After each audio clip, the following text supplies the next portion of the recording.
Relax. What do you think about this dog training technique?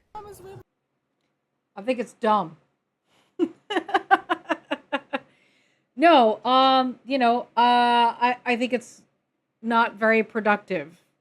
The guy just kicked him and said, relax. I don't know what training technique that is. I don't think that's even a training technique. That's not anything I've ever read about. Like, I've never read a training technique that's like, if the dog needs to relax, make sure you kick them gently and then say relax. No, this is not a technique. Past each other. Relax. I'm Gia, I'm a dog behavior expert, and this sure looks like a kick to me. An adult guy is like 3 times the size of a dog. So even if it looks like a little kick to you, it's a bigger kick to something that is not human sized. Now, So to me, it's not even really that, right? Like, so sure, she has a point that the dog is rather small in comparison to him. So we could argue that. But to me, it's more so that the dog didn't understand that you kicked them because you want them to relax. That's not in dog psychology at all. They don't understand why you kick them. It just confused him. So, if you're going to argue that this is a redirection tool, there's a much better ways of having a redirection tool, including using your voice. you know, um, Maybe walking them away from the dog. So I do a lot of that when it comes to leash activity or dogs that are feeling a bit too excited on a walk and they get all excited and they see another dog and the owner can't control them. There's a lot that you could do in these kind of situations. I just don't really see why kicking them is even a method that we're even discussing. But that's why I do these videos, guys, because if I just did dog training videos, I don't think that it would be as effective as telling you guys other trainers out there that are stupid. some of the comments are saying, oh, this is just a redirection. It's the way to get the dog's attention. Why not teach redirection as a skill using the dog's name or leash pressure, not yanking on them, or even a tactile cue like gently touching the dog with your hand or your foot. Clearly, Yeah, so it sounds like we're on the same page here. So I was actually going to say that some people might argue that this is a tactile cue, sort of kicking the dog. And even if you do it gently, uh, you know, that dog looks startled. So I don't think that this really is a good tactile cue. I have worked with deaf dogs in the past, and what I would do to get the dog's attention is just kind of tap them on the nose. Okay. So that's an example of something that's a lot more gentle and more effective than kicking the dog. this was designed to startle the dog. The dog is showing signs of fear, like cringing.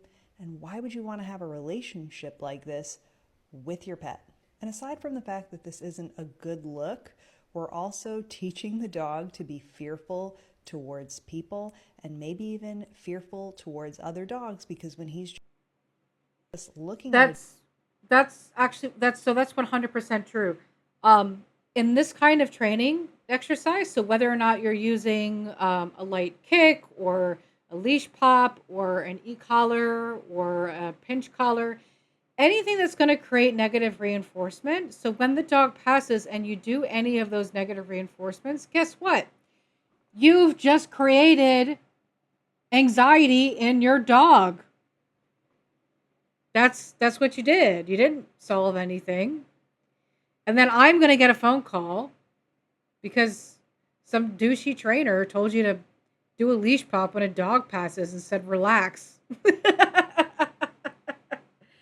Oh no. Oh my goodness. My goodness. Okay, let's dog, keep going. now he's being assaulted by the person that he's supposed to trust, that he's supposed to look to for direction. And this is why we need to be really, really careful about the advice we see on social media and what our trainers do to our dogs. And I know most people would be really bent if they saw somebody treat their dog like this, but some people honestly think that this is curative or honestly going to help. They really want their dog with a behavior issue to get better, and they don't understand that this isn't the way. But let me know what you think in the comments.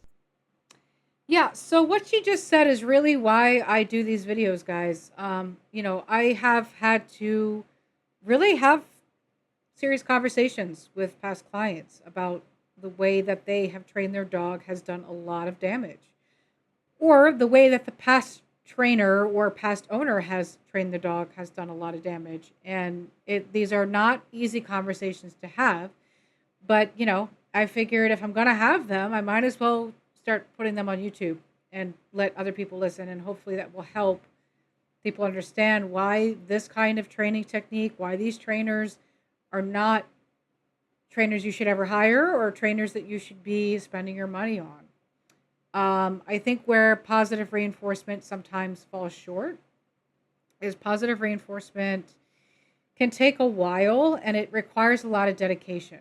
So a lot of times I think clients will assume that things are not working because they're not seeing immediate results. Whereas if you did a leash pop or you kicked them and you said relax and you saw an immediate reaction, well, then you might think that that's working more than positive reinforcement. And so what I always tell people is like, just stick with it. And I will promise you that you will see results slowly over a period of time. But not only will you see results, but your relationship will be stronger with your dog. I mean, your relationship will be stronger with your dog. It'll be better. It will lead to other training techniques that are more fun and exciting for you and your dog.